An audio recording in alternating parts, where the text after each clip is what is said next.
السلام عليكم ورحمة الله وبركاته. أهلا بيكم في فيديو جديد. حبايبي بحبكم في الله، لكم مني كل التحية والاحترام والتقدير. صلوا بينا على النبي عليه أفضل الصلاة والسلام. لايك جميل كده من إيديكم الحلوين، وكومنت أكتر من مرة، ويلا بينا على الفيديو. طبعا يا ولاد يعني بقالي فترة كده ما شفتش أم جنى، بصراحة قلقت عليها ووحشتني، وقلت لازم كده أطل عليها وأشوف إيه الأخبار. فلقيتها ما شاء الله عاملة مجزرة، يعني قلبة البيت سلخانة ونازلة يعني طك طك في الطيور كلها. خير يا ام جنى في ايه؟ انا قلت خلاص اكيد ده عشان هتدخل بقى على مرحلة جديدة وبيت جديد، فيعني هنلغي بقى الحياة القديمة ونعيش كده نضاف شوية. ننضف بقى كده ونشم ريحة النظافة يا ولاد، بدأ ريحة الزفارة اللي احنا شمينها ليل مع نهار مع ام جنى. لكن يعني يعني ايه يا ويلتاه، لقيت ام جنى بتقول لكم انها تذبح وتتخلص من الدورة دي علشان نبدأ دورة جديدة. لا والله يا ام جنى، يعني ارحمي نفسِك والله العظيم، ربنا مديكِ من وسع.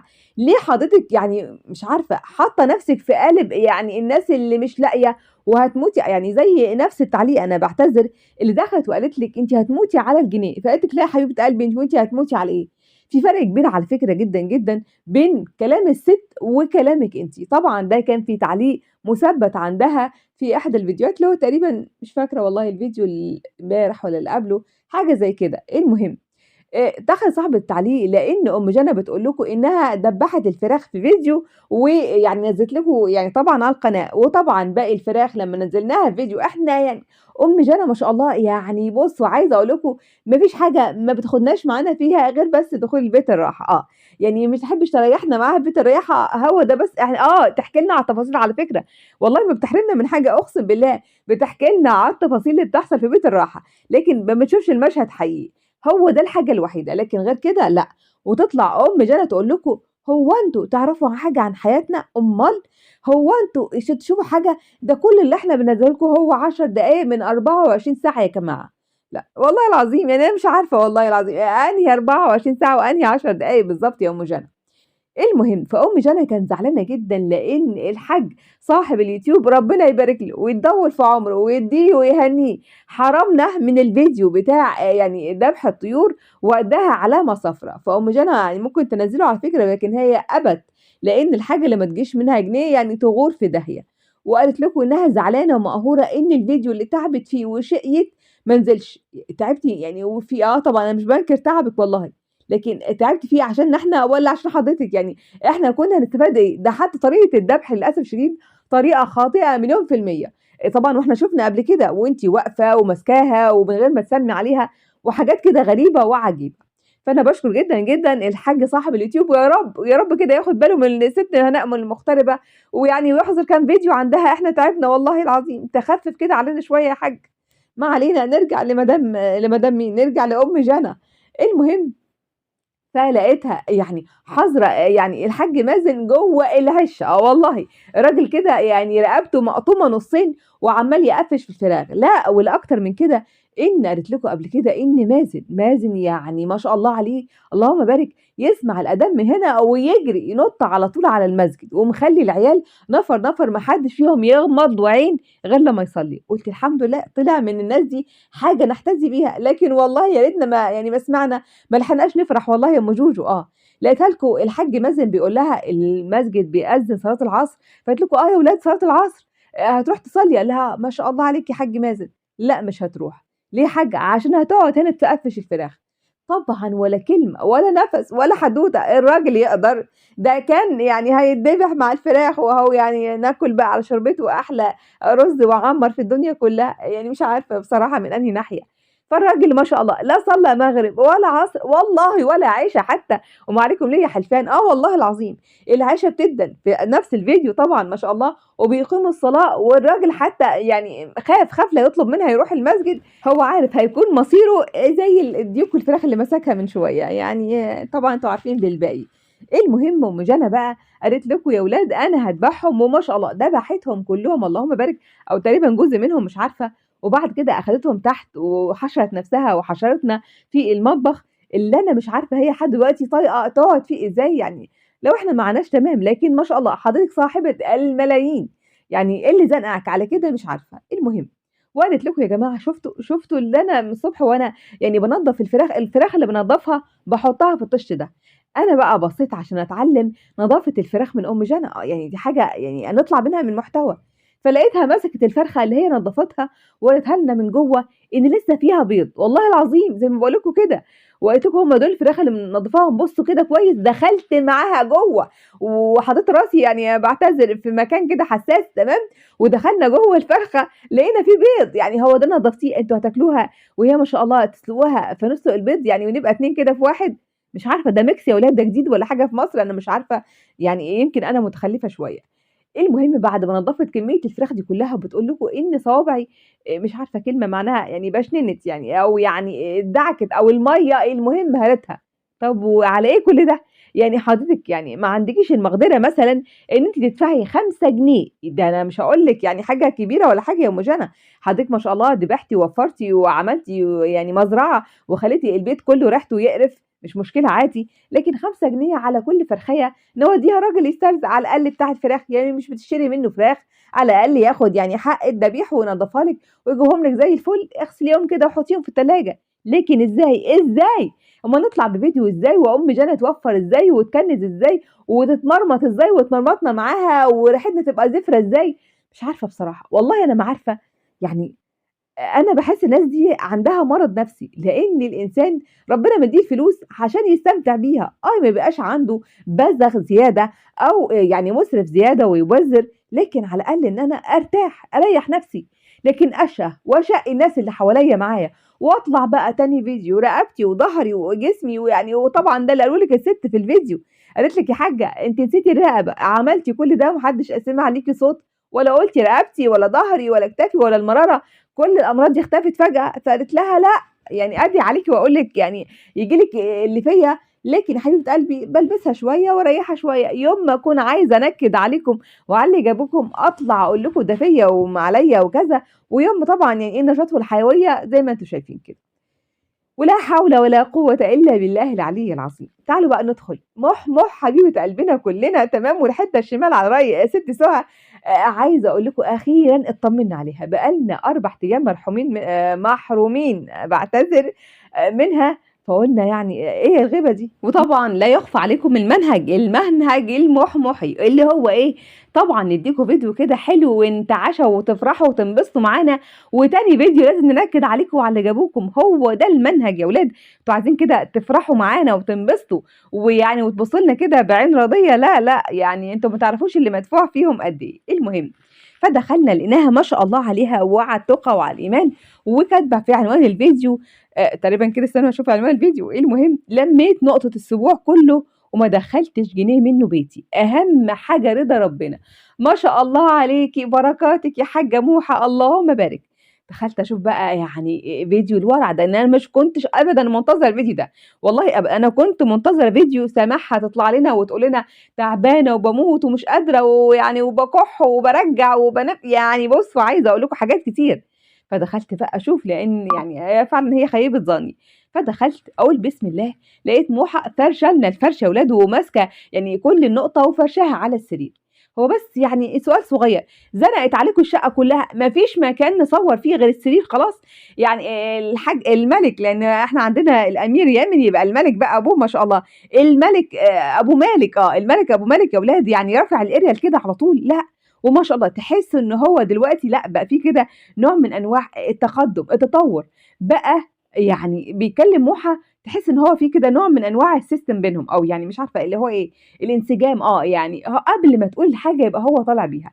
بسم الله ما شاء الله، ما خدش غلوة في إيدِك وعرف كويس جدًا يعني إزاي يبقى في كده نوع من أنواع التناغم بينكم، بس إحنا والله طالبين رجاء بسيط يعني أنت كفاية عليك شيل الكاميرا، بالله عليك، بالله عليك يعني كفاية نسمع سِت موحى، يعني بلاش أنت ما أعرفش إحنا حاسين إن أنت تقيل علينا، هو كده، يعني ده طلب من جمهور سماح مش مني أنا بس والله، لا والله، مننا كلنا، بلاش إن إحنا نسمع صوت حضرتك في الفيديو، يكفي إن إحنا نعرف إن أنت ورا الكاميرا. المهم نرجع بقى لست موحة، فقالت لكم يا جماعة ما تعرفوش اللي جرى لي من ساعة ما سبتوني وأنا تعبانة، قُلت أيوه هو ده السيناريو اللي أنا يعني كنت عارفاه وحافظاه. أيوه، ما تخيبيش فيّا ما تخيبيش ظني فيكِ يا بنتي يا موحة أبدًا، أبدًا. فقالت لكم أيوه أنا تعبانة، أنا أخف من هنا، الواد يمن، الواد مين؟ الأمير يمن يعني يتعب من هنا، بنبدِّل كده الأدوار وبقى لي كام يعني يوم مش قادرة أخرج من أوضة النوم. لأ ليه؟ ألف سلامة عليكِ. أكيد حضرتِك ما شُفتيش يعني ما شاء الله صدفة جاد أبدًا. الست صدفة جاد اللي ولدت معاكِ تقريبًا تمام، يعني ما شاء الله عليها بتلِم دلوقتي تبرعات وراحت المطعم وبتعمل وجبات وبتستعد يعني لرمضان وحضرتِك لسه قاعدة في السرير. لأ، لأ، يعني لازم كده ناخد جرعة نشاط ونقوم كده ونفوّق. فقالت لكم تعالوا بقى، تعالوا أنا عايزاكم في موضوع مهم. فرشت يا ولاد كل الفلوس بتاعة النقطة وجايبة معاها كشكول وورقة وقلم. واسمعوا بقى كويس جدًا كل كفر البغدادي علشان دي رسالة من موحة ليكم نفر، نفر. بتقول لكم الكشكول ده يا ولاد فيه إيه؟ الكشكول ده مكتوب فيه كل واحدة أنا باركت لها بكام وهي باركت لي بكام. يعني أنا أبارك ب500 يعني إحنا يعني 500 ورا واحدة، طب قولي 100 إيه المهم؟ بارك ب500 يرجعوها لي 1000. ودي رسالة مبطنة لكل كفر البغدادي اللي لسه لحد دلوقتي ما رجعش النقود لموحة يرجعوا بسرعة جدًا، جدًا، لأن موحة مش هتسكت. وتاني فيديو هتنشر قائمة بأسماء المتخلفين عن نقطة الملك الأمير يامن وأنتم حورين، هتجيبوا لنفسكم. فكل واحد يعمل كده جماعية لحد ما موحة تنزل لنا بالفيديو الجاي وإلا هتتفضحوا فضيحة قبل المعاش وأنتم عارفين إزاي، تمام؟ المهم بعد ما يعني كشفت راسها ويعني وقالت على كل اللي هم تخلفوا عن النقطة، فقالت لكم كل اللي نقصني أنا لميت النقطة كلها زي ما أنتم شايفين وحسبتها ما شاء الله زي ما قلت كده وعدت النواقص. وقالت لكم أنا هاعمل حاجة حلوة، إيه هي؟ إن أنا يعني هاطلّع جزء لله لإن ربنا يعني كرمني وجاب لي هدية جميلة ويعني المهم قُلنا الحمد لله. مع إن المفترض يا حبيبة قلبي أنتِ بتقولي يعني المفروض الحاجات دي تبقى في السر، قولي كده يعني في فيديو، لكن مش لازم نورّيها للناس ونورّي عدد الفلوس وإحنا بنعِد، يعني الحاجات دي المفترض إنها تكون خفية. ولكن هي بتقول لكم أنا باعمل كده عشان أنتم عارفين إن أنا باشجّعكم. لا ما شاء الله عليكِ يعني طول حياتِك بتشجّعيني على عمل الخير. لكن بقى تعالوا لنقطة قالتها في الدقيقة السادسة تقريبًا كده، السادسة من الفيديو. بتقول لكم أنا لحد دلوقتي كنت مصدقاكِ والله يا محمى، لكن نيتِك للأسف الشديد ما كانش نية حلوة ولا صافية أبدًا. قالت لكم لإن الناس اللي شافتنا في الفيديو السبوح تمام، وشافت الناس بتنقّط بقد إيه، فمش كل اللي شافنا عينه حلوة، في ناس عينها حلوة وناس عينها وحشة. اقفش هي دي، أيوه هو ده ما شاء الله. يعني أنتِ لبستِ أزرق عباية زرقا في السبوع، وجبتِ ما شاء الله عربية زرقا، وكنتِ حاطة لنا العين الزرقا والخرز الزرقا في عينينا رايحين شمال ويمين، تبدلي بينهم من الإيد دي للإيد دي حسب زاوية الكاميرا. كل ده وبعد الخير اللي ما شاء الله لوم الله عز وجل ثم فضل المتابعين عليكِ، جاية إحنا لحد دلوقتي تقولي لنا إحنا وتتهمينا بالحسد وهتحطي يعني النقود ده في عيننا علشان ما حدش يحسدِك. إيه ده؟ إيه جبروتِك يا موحى أقسم بالله. المهم فتحت المظاريف قدامنا وهتحط في كل مظروف 200 جنيه. طب إحنا نشوفهم ليه؟ يعني إحنا لازم نعرف، يعني أنا مش فاضل بس غير العناوين يا ولاد اللي هتوديها للناس، هو ده بس اللي إحنا يعني هو ده اللي فاضل إن إحنا نعرفه. لكن تعالوا بقى للخبث للأسف الشديد والكذب في العناوين. حضرتك بتقولي في الفيديو أو في عنوان الفيديو إن أنتِ مش هتدخّلي جنيه بيتِك وهتوزعيه كله، لكن جوه الفيديو ما قلتيش كده وكذبتِ لإنِك أنتِ بتقولي جزء منه هيروح لله، وعملتِ كده مظاريف يعني حوالي كان مظروف عندِك تقريبًا كده هنقول 12 مظروف 13 حاجة زي كده، يعني هتطلّعي 1000 وحاجة لله والباقي ما شاء الله اللهم بارك هيتدكن لعل وعسى بقى لمّا حد يولد ونبعت بقى وهكذا تبقى الدايرة بتدور. للأسف الشديد فيديو عبارة عشان نغزي العين، وده اللي قالته بكل بجاحة لإن في ناس ما بتبقاش عينها سليمة وعين بتحب الشر أو بتتمنى الشر وعين بتتمنى الخير، فعشان اللي يتمنوا الشر دول يا ولاد لازم كده نحط في عينيهم حصوة ملح ونطلّع كده لله. يعني عبارة مش عن صدقة ولا حاجة لأ، ده إحنا بنعملها نوع من أنواع إن أنا باوريكم يعني أو بارائي أو رياء للناس إن أنا باطلّع صدقات وما حدش يبُص لي في فلوسي وما حدش يبُص لي كذا، كذا. للأسف يعني أنا مش عارفة حضرتِك بكل بجاحة طالعة تقولي للمتابع اللي كان فرحان وطاير من الفرح وكان بينتظر يوم الولاده ليكي تمام، وكانه يعني حدث عالمي لن يتكرر بعد كده ولا قبل كده، علشان يطمن عليكي. لكن بكل بجاحه بنقول للناس اللي وصلتنا الخير اللي احنا فيه وعرفنا ما شاء الله ننضف، فيكون هو ده جزاؤه ان احنا نتهمه ان هو حاسد وحاقد ولازم كده نخزي عينه. لكن حبيبه قلبي ده عمره ابدا ما كان عمل خير، ده رياء حضرتك بتعمليه وبتتباهي بيه قدام الناس وبتقبضي ثمنه. يعني ال1000 جنيه اللي انت حطاهم في المصاريف واللي انت مش عارفه تقفليهم ازاي، يا سلام. يعني لسان حضرتك راح فين؟ انت بس كده اللي احسن بلسانك حبيبه قلبي ويتقفل، ولا احسن شمع ولا حاجه صمغ في الدنيا، ولو مش بلسانك الا استشوار. يعني ما فيش كده اي تفكير. ما علينا.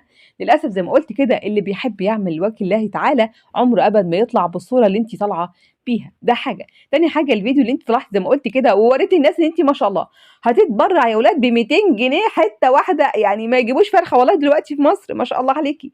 لكن الفيديو نفسه هيتقبض منها على قفاه، يعني الافات الفلوس والدولارات يا اولاد، لكن كله على قفا المتابع. بما اننا ما شاء الله كنا في قسم الولاده، هنروح ونرجع بالزمن وظهرنا لورا لقسم الحمل. معلش والله، هو يعني اليوتيوب انتوا عارفين، يعني ساعه طلاق ساعه بقى حمل، يعني خلينا كده مع الحوامل. وطبعا الحامل ما شاء الله دلوقتي واللي هرموناتها طافحه علينا وبزياده جدا جدا هي مدام زيزي ما شاء الله عليها. طبعًا بعد يعني كمية الفيديوهات اللي كانت عبارة عن أسامة منير بيحكي لكم عن مشاكل الشعب والأمة العربية في يعني من ورا الكواليس، لكن حد يطلع كده لأ، كل اللي قال لها على الخاص فطلعت بكمية فيديوهات غير طبيعية. خلص بقى المحتوى، نروح لفين؟ عملنا روتين الناس أكلوا وشنا وقفانا على البيجامة، اللي أنا مش عارفة حضرتك إزاي يعني مش عارفة عندكم عمى مثلًا منتجتِ الفيديو وأنتِ لابسة بيجامة متزعررة تقريبًا كده، بيجامة وعد والّا عهد بنتها، ولبستها لمّا يعني حست بنفسها إنها كشِّت شوية بطريقة يعني صعبة جدًا، جدًا. أنا مش عارفة حضرتِك إزاي بتقولي على نفسِك إن أنتِ متجوزة أسد. والله، والله ده لو فار يعني ما كان هيستحمل إن مراته تطلع بالشكل ده. المهم خلص محتوى حكاوي القهاوي، وخلص محتوى طبعًا ما شاء الله يعني نظام بقى التلقيح على قنوات الانتقاد عشان تطلع طبعًا وقنوات الانتقاد يتكلموا عليها، فرنج الفيديو يعلى وهي سبوبة وخلاص. فنروح بقى للصعبانيات. فطلعت عينة زيزي كده وما شاء الله هرمونات الحمل طافحة عليها بزيادة، فقالت إن أنا أنكد عليهم وعلى اللي خلفوهم. المهم طلعت قالت لكم يا جماعة أنا نفسيتي متدمرة وتعبانة ويعني كل حاجة فيا وجعاني، وطبعًا مش هينفع إن أنا أطلع أعمل روتين شاق المهق، طبعًا الست تعبانة. فنطلع بقى بإيه؟ بإن سبحانك يا ربي اللايف اللي فات كان فيه هجوم غير طبيعي عليها. ليه؟ عملتِ إيه؟ يعني غير البيجامة بتاعة بنت حضرتك اللي أنتِ كنتِ لابساها وكل حاجة كانت يعني كل شيء انكشف إنه بان، لأ في حاجة تانية. قالت لكم يا ولاد إن دخل علينا ناس هجوم كده غير طبيعي من أكونتات بقى فيك ما تعرفوش. الأكونتات دي كانت داخلة تقول لها إن أنتِ هتبقى خلفتِك عار، وأكيد العيل التالت ده هيبقى بنت، ويعني كفاية بقى بنات، عرفتينا بالبنات، ودعوا على بناتهم. وهنا طبعًا جسمها أشعر جدًا، جدًا، طبعًا ربنا يحفظهم تمام، وكلام كتير. هو الفكرة إن أنا بصراحة ما قدرتش، والله أنا ما أعرفش ما قدرتش إن أنا أصدّقِك، لإن مين الجاهل ومين اللي ما عندوش دماغ هيدخل يقول لِك كلمتين كده. حضرتِك أولًا بتفلتري التعليقات على طول. لو دخلنا على قناة زيزي مستحيل تلاقي فيديو واحد في أي فيديو باعتذر هتلاقي comment واحد بيحترضها أو بيقول لها حاجة تمام، كله بيطبّل وبيزمّر وبيسقّف وبيرقص على واحدة ونُص. مستحيل تلاقي يعني comment يتيم بيعارضها. فحضرتِك معروفة كويس جدًا إن أنتِ بتبلّكي كل الناس اللي بتعارضِك. فمين الناس؟ وده مش زي ما أنتِ بتقولي مش 1 أو 2 أو 3 لأ، ده على كلامِك إن كان في هجوم، مع إن أساسًا الفيديو بتاعِك ما بيبقاش أو اللايف بتاعِك مش بيبقى متشاف أوي عشان يبقى في ناس كتير تهاجمِك بالشكل ده. وهل معقول الناس اللي كانت موجودة معاكِ سِكتِ لهم يعني وما بلّغكمش وأنتِ ما بلّغتيهمش؟ ومين ده اللي هيبقى ليه قلب يدعي على بناتِك؟ طبعًا مستحيل يكون أبو بناتِك، يعني إحنا مش هينفع نرمي بالقصة دي زي ما لقّحنا عليه كتير جدًا وقليل، والراجل يعني شايف العجب أهو بيرد كلمتين بينفّس عن نَفْسه، لكن مش هتيجي لدرجة إن إحنا ممكن نلصق بيه التهمة دي. فقالت لكم هي ممكن تكون أكونتات fake، لكن إنها متضايقة وصعبان عليها نَفْسها وعايزة تسيب المجال ده يعني بلحمه وشحمه ويعني وقرفت من الدنيا وما فيها. طبعًا كُلّنا عارفين كويس إن أنتم يعني مش عارفة تموتوا ولا تسيبوا أبدًا اليوتيوب أقسم بالله، لإن حضراتكم يعني عارفين كويس جدًا إن مستحيل هتلاقوا فلوس ويعني ما شاء الله أخضر بالهبل زي فلوس اليوتيوب، لو اشتغلتوا كده في الفاعلية والله وشِلتوا على قلبكم جلادل يا ولاد وطلعتوا ونزلتوا مش هتحصّلوا ربع اللي تحصّلوا اليوتيوب، وأنتم قاعدين تفضحوا نفسكم وتكشفوا عورات بيتكم وتجروا بكل حاجة كبيرة وصغيرة، فيعني نسيب النغمة دي؟ طبعًا مستحيل، لكن هو نوع من أنواع الاستعطاف مع تغيير المحتوى عشان الناس ما تملِّش من كمية حكاوي لقهاوي. لكن عايزة أقول لِك حاجة مهمة، لإن بصراحة ناس كتير مش هتصدّق اللي أنتِ بتقوليه، ده أولًا، ثانيًا صدّقيني حضرتِك مستحيل طبعًا هتسيبيه وهترجعي يومين كده وتقولي ده أنا رجعت والناس والطلبات والجمهور العريض يعني مش قادرين نتنفّس يا ولاد يعني زيزي ما شاء الله أخدت معاها الأكسجين رجّعي لنا بسرعة الأكسجين يا زيزي وارجعي والقصة والحوارات دي كلّها. لكن حاولي إن أنتِ تجتهدي على المحتوى بتاعِك، لإن الناس ملِّت، حضرتِك كان عندِك محتوى بعد زواج ما شاء الله كانت القناة بتاعتِك ضاربة في العلالي. الكل بقى عايز يشوف بقى يعني إيه العروسة وحياتِك وروتينِك و. يعني اجتهدتِ شوية وبعد كده للأسف شُفنا إن حضرتِك يعني مُعتمدة على الحكي والكلام والهري وكُلّه عبارة عن تلقيح ومفيش أي حاجة فيها أي رُبع جنيه مصداقية. فحضرتِك عايزة تقعدي تحكي تجيبي قصص فُلانة وعلّانة ونلقّح على فُلان وعلى عِلّان والفيديو يضرب من غير أي مجهود. لكن ده يا فندم عمره أبدًا ما هيجيب لِك فلوس، ولو جاب دلوقتي فالناس هتمِل وقناتِك هتُقع، فلو أنتِ بالفعل شايفة إن الصعبانيات دي هتاكل مع الناس، صدقيني مش هتاكل معاها، الناس فيها اللي مكفّيها وما حدش هيبقى يتفرّج على قناتِك، وبعد كده هتُقعي إلا لو طلع لنا بفضيحة وربنا يسترها، لإن طارق يعني مش هيستحمل، مش هياخد في إيدِك غلوة يعني مش زي طبعًا يعني خالد اللي اتمسح بيه بلاط اليوتيوب كلّه، فحذاري إن أنتِ كده هتضيّعي نفسِك وتضيّعي قناتِك. لله الأمر، تعالوا بقى ندخل على فين يا ولاد، إحنا رايحين منها فين، والله يعني ورانا. طبعًا الفيديو اللي فات اللي ما شافوش يا ولاد كده شجعونا قبل ما القناة تجيب ضيوفها على قناتي الكبيرة أنتِ الأفضل، وشوفوا الفيديو عشان ده كمالة ليه، بس صلّوا بينا على النبي عليه أفضل الصلاة والسلام وده الأهم. المهم طبعًا حكيت في الفيديو اللي أنا على القناة الأولانية قصة يعني ما شاء الله اللي حكيتها لنا مدام مغتربة على عبير بقى ومعرفتها وكذا، وكذا، واتكلمت على علاقتها بست دودو دودي كيتشن تمام. وقالت لكم إن هي راحت لها في الأول وعرضت عليها قصة إنها أسلمت وما أسلمتش، وكمان دودي بتقول عندها في الفيديو إنها كمان راحت مع أو شافت مدام عبير وقابلتها وبعد كده فوجئت بإسلامها والقصة اللي إحنا سمعناها منها، وإن دي لعبة بتلعبها دكتورة عبير زي ما هي بتقول يعني مدام مغتربة على مين؟ على أي حد علشان يعلّلها قناتها. أنا بس عايزة أقول لِك حاجة يعني، لإن بصراحة الكدب ده يا ولاد أنا تعبت نفسيًا أقسم بالله، أنا أكره ما في عندي إن أنا الإنسان اللي بيكدب، لإن الكداب يقدر يعمل كل حاجة، يعني يخون، يعني عايزة أقول لكم والله للأسف الشديد خلاص أنا بالنسبة لي ما يقبلنوش، وأنتِ أكبر للأسف الشديد باعتذر، أكبر كذابة في الدنيا كلها. ببساطة شديدة لو بالفعل أنتِ بتقولي كده على فكرة الكلام اللي أنتِ بتقوليه ده لصالح دكتورة عبير مش لصالحِك أبدًا، معنى كده إن أنتِ كنتِ بتقولي إنها هي يا ولاد ما بتحلفش أو بتحلف على كتاب الله إزاي أو بتحلف أصل الله لإنها لا عندها مِلّة ولا عندها دين زي ما أنتِ طلعتِ في لايف من اللايفات وقُلتِ الكلام ده تمام، وتحلف ما تحلفش ده ما يفرقش معايا لإنها مش مسلمة من الأساس. حضرتِك بتقولي إن مدام أو أنتِ سمعتينا ما شاء الله دودي كيتشن وبتقول إنها أعلنت إسلامها وكذا، وكذا، يعني السِت عملت أو أسلمت من قبل ما تشوف خلقة حضرتِك، يعني السِت ما شاء الله ما كانتش محتاجة إن حضرتِك تروحي تعلّميها أو تقاوميها والحاجات اللي أنتِ طلعتِ عشان تاكلي على قفاها هي عيش، وهي قفشتِك لمّا قالت إن أنا مسلمة بقى لي أكتر من 9 سنين، والنهارده طبعًا مدام إخلاص طلعت من على قناتها وورتنا شهادة وإحنا طبعًا ما كناش محتاجين للشهادة والله، إحنا كنا متأكدين طبعًا من صدق كلام الدكتورة عبير إنها أسلمت بقى لها فترة طويلة، وفي شهادة من دولة قطر على إعلان إسلامها بقى لها 5 سنين، فالقصة كلها كذب في كذب. تمام، طبعًا هي قالت إن أنا هاثبّت اللينك بتاع دودي كيتشن عندي في أول تعليق مثبّت وادخلوا وشوفوا وده دليل على كذبها وكلام كتير.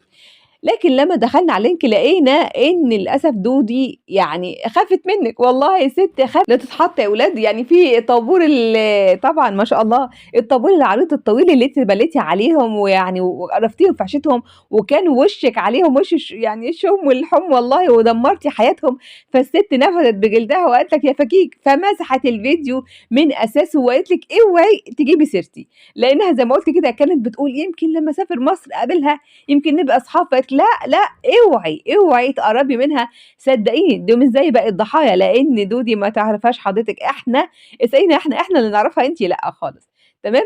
فهي طبعًا سيبكم بقى من كل الهري ده، آخر كلمة قالتها هو ده الخلاصة فيها، بتقول لرضا اطلع بقى وبرّهها وقول إنها يعني دكتورة، ده هي كانت بتقول إن أنا في علم الأسر والّا في ما أعرفش في علم إيه، وهي دي يا ولاد هو ده مربط الفرس، ليه بقى؟ لإن الأستاذ رضا في آخر لايف ليه لمّا الناس دخلت اتكلمت على الدكتور عبير، فقال يا جماعة الدكتورة ست محترمة وشريفة وما فيش أي حاجة من اللي بيقولوها الناس أو طبعًا على الأستاذة أو يعني آسف أقول إيه والله ما أنا عارفة أسميها إيه، مدام مغتربة اللي بتقول عليها كلّه كذب، كذب، واللي يعني فيها بتجيبه في الناس وما أعرفش ناس بتشوف يعني عيوب الناس وتنسى عيوبها، فالست محترمة وأنا ليّا الشرف إن أنا أتجوزها.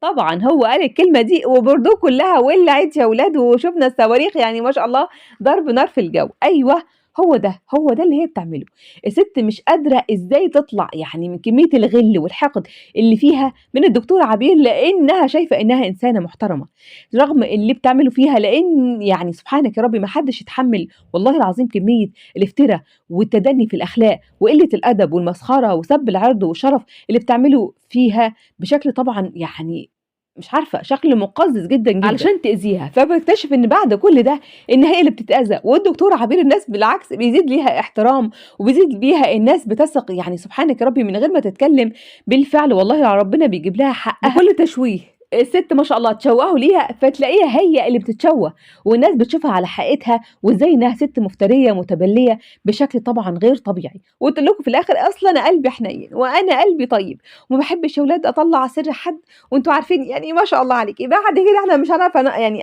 فاضل إيه يا ولاد، فاضل إيه للأسف الشديد ما سمعناش وبتقول لكم لا أنا عندي حكاوي لسه ما حكيتهاش يا مرارِك يا مُهجة، أنا مش عارفة، ربنا يا ولاد يعني يدينا إيه الصحة ولا طولة البال ولا العمر نسمع إيه والّا إيه، والله إحنا تعبنا وقلبنا وجعنا ارحمينا لوجه الله، ما فيش يعني حضرتِك ما تتعبيش، لا إله إلا أنت، لكن صدقيني والله اللي أنتِ فيه ده عبارة عن إحنا بنشوف بالفعل يعني انتقام ربنا منِّك في ظلمِك للناس والعبيد. بصراحة إن أنتِ أساسًا مش قادرة تهدى لِك بال ولا تعيشي مرتاحة ولا تعيشي هنية ولا تهني بأملاك اللي ما شاء الله ده إحنا لحد دلوقتي مش عارفين من أين لكِ هذا الفيلا والشقتين يا ولاد ويعني وجراج ويعني وما شاء الله نقول إيه والّا إيه، وأنتِ في الآخر يعني طلعتِ نزلتِ حضرتِك كنتِ بتشتغلي خدامة، فقبل ما تسألي وتدوّري على رضا وتقولي منين يعني إحنا ندوّر عليكِ الأول يا حبيبة قلبي، لكن للأسف حضرتِك مش قادرة تستمتعي بكل ده لإن ربنا بيدوّقِك من الظلم اللي أنتِ ظلمتيه وحاجة بسيطة طبعًا يعني للناس وكل اللي دخل حياتِك، لأ والقذارة وصلت بينا للأسف الشديد لأبشع من كده، إن المدام طالعة تكلمنا عن عدد يعني مش عارفة أقول إيه، والله العظيم ما أنا عارفة أقول إيه، مش أنا سِت مؤدبة وأنتم بتطلعوني عن شعوري أقسم بالله، بتتكلم عن يعني عدد المرات اللي هي بتغتسل بيها وكلام يعني منتهى قلة الأدب والقباحة بعد كده ما شُفتش ولا هاشوف أبدًا يعني زي ما هو قال مش أي حد يلمِّك، أقسم بالله لو عندِك حد بتخافي منه وبتعملي له حساب ما كانش بقى الحال زي ده، إحنا بقينا نتكلم في إيه، يعني أكتر من كده هنشوف من إيه، من واحدة لا عندها لا دين ولا أخلاق ولا تربية، كله زيرو. للأسف الشديد، باحبكم جدًا، جدًا، في الله نتقابل على خير فيديو جديد، والسلام عليكم ورحمة الله وبركاته.